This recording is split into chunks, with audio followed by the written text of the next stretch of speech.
दिल्ली की सियासत में पोस्टरवार शुरू हो चुका है। पहले बीजेपी ने तमाम जगहों पर दिल्ली की अलग अलग जगहों पर जाकर के पोस्टर लगाए थे। अब बारी दिल्ली प्रदेश कांग्रेस कमेटी की है। दिल्ली प्रदेश कांग्रेस कमेटी ने कुछ पोस्टर आज सुबह जारी किए हैं जो दिल्ली के पूर्व मंत्री सत्येंद्र जैन और मनीष सिसोदिया को दर्शाते हुए यहाँ पर लगाए गए हैं। जो भ्रष्टाचारी हैं वही देशद्रोही हैं और भ्रष्टाचारी जेल में, इन कैप्शंस के साथ दिल्ली प्रदेश कांग्रेस कमेटी ने ये पोस्टर जारी किए हैं। आपको बता दें कि ये जो पोस्टर हैं ये दिल्ली प्रदेश कांग्रेस कमेटी का जो दफ्तर है, ये दफ्तर है दिल्ली प्रदेश कांग्रेस कमेटी का, इसके बाहर लगाए गए हैं। इसके अलावा दिल्ली के ऑल इंडिया कांग्रेस कमेटी के दफ्तर पर भी इस तरह के पोस्टर कांग्रेस ने लगाए हैं।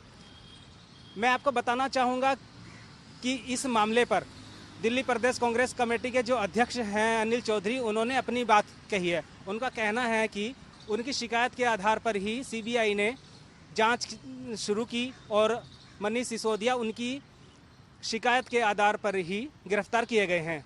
क्या कुछ कहा है अनिल चौधरी ने, आइए हम आपको सुनवाते हैं। देखिए, पोस्टर में आपने देखा होगा, मैंने तो वही बात कही है जो अरविंद ने कहा। अरविंद ने कहा है कि भ्रष्टाचारी जो उसे देशद्रोही कहा जाना चाहिए। तो अरविंद का कथन है, मैंने तो जनता के सामने रखा है। और भ्रष्टाचारी कौन है? वो सत्येंद्र जैन है, वो मनीष सिसोदिया है जो जेल के अंदर है। तो मैंने तो संदेश दिया है और जनता को बताया है कि अरविंद जो कहते हैं क्या आज उनको वो कहेंगे, क्या देशद्रोही मानेंगे? क्योंकि अब तो जेल चले गए, सत्येंद्र जैन जेल चले गए हैं, मनीष सिसोदिया जेल चले गए। और अरविंद ने ही कहा था, ऑन रिकॉर्ड कहा था, सदन के अंदर कहा था, जो भ्रष्टाचारी है उनको देशद्रोही माना जाना चाहिए। तो अरविंद कब उनको देशद्रोही मानेंगे, कब उनको ये कहेंगे, ये मेरा सवाल है। कल कुछ पार्टियों ने चिट्ठी लिखी थी प्रधानमंत्री जी को, इसमें कांग्रेस को शामिल नहीं किया गया है, तो आपका क्या कहना है? देखिए, कांग्रेस अपना रुख स्पष्ट कर चुकी है। हम किसी भी उस व्यक्ति को समर्थन या सहयोग नहीं करेंगे जो झूठ बोलता है। अरविंद एक झूठ बोलने वाला मुख्यमंत्री है, अपनी बातों से पलटने वाला मुख्यमंत्री है, अवसरवादी है। और यही कारण है कि आज जब अरविंद अपने उप मुख्यमंत्री को फंसा हुआ देख रहे हैं, जब भ्रष्टाचार की पोल खुल गई तो समर्थन मांगने जा रहे हैं। कभी मुंबई जाते हैं, कभी किसी के पास जाते हैं, कभी कांग्रेस के बड़े नेताओं के आगाओं के पास जाकर के अपनी हाजिरी लगवाते हैं। सो सवाल ये है कि इस मसले को आप देखें तो इसमें पूरी तरह से स्पष्ट है। और ये कंप्लेंट भी कांग्रेस पार्टी की थी।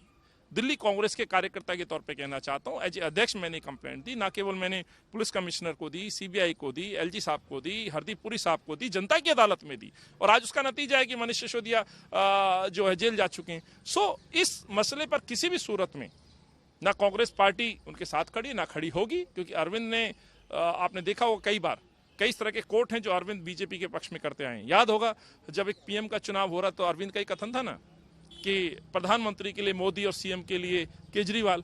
तो ये क्या दिखाता है? कई ऐसे मौके हैं जो अरविंद बीजेपी के साथ खड़े नजर आए हैं। तो कहीं ना कहीं बीजेपी की बी टीम बनकर के अरविंद केजरीवाल कार्य करते आ रहे हैं। और अभी भी आप देखिए, ये नूरा कुश्ती लड़ने का ढोंग बंद करें। भ्रष्टाचार हुआ, भ्रष्टाचार में जो ईडी या सीबीआई एक्शन ले रही है, सच्चाई ये बहुत पहले हो जाना चाहिए था। दिल्ली में राजनीति पूरे चरम पर है, जहां बीजेपी लगातार इस मामले पर धरने प्रदर्शन कर रही है। आज उन्होंने होलिका दहन भी किया है। वहीं कांग्रेस पार्टी भी इस तरह के पोस्टर लगा करके लोगों में संदेश देना चाहती है कि वो पार्टी जो अपने आप को पाक साफ बताती है, हालांकि वो पाक साफ नहीं है। अब इस मामले में राजनीति पूरे चरम पर है।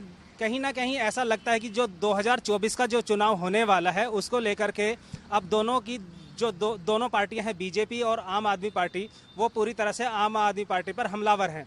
अब ऐसे में देखना ये होगा कि आम आदमी पार्टी इन दोनों पार्टियों का जो हमला है वो किस तरह से झेल पाती है। मैं भारत चौहान, दिल्ली तक।